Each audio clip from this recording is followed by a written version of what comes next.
And I think it's also important to reason from first principles rather than by analogy.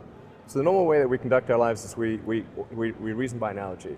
We're doing this because it's like something else that was done, or it's like what other people are doing. Me Too type ideas. Yeah, Slight iterations yeah. on a theme, and it's because it's kind of mentally easier to reason by analogy rather than from first principles. But by first principles is kind of a physics way of looking at the world, and what that really means is you kind of boil things down to the most fundamental truths, and say, okay, what are we sure is true, or as sure as possible is true, and then reason up from there. That takes a lot more mental energy. Give me an example of that. Like, what's one thing that you've done that on that you feel has worked for you? Sure. So somebody could say, in fact people do, that battery packs are really expensive and that's just the way they'll always be, because that's the way they've been in the past.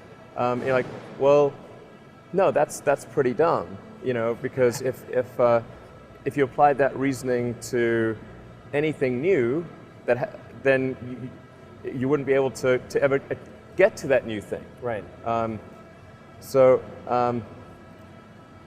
It's like you can't say, oh, horses, nobody wants a car because horses are great and we're used to them and they can eat grass and there's lots of grass all over the place, and there's no gasoline that people can buy, so people are never going to get cars. Right.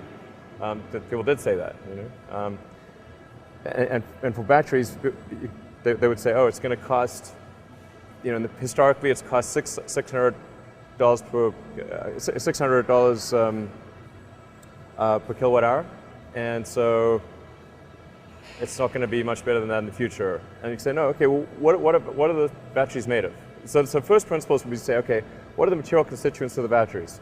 What is the spot market value of the material constituents? So you can say, okay, it's got cobalt, nickel, aluminum, carbon, and some polymers for separation, and a steel can. So break that down on a material basis and say, okay, if we bought that in the London Metal Exchange, what would each of those things cost? Like, oh, geez, it's like $80 per kilowatt hour.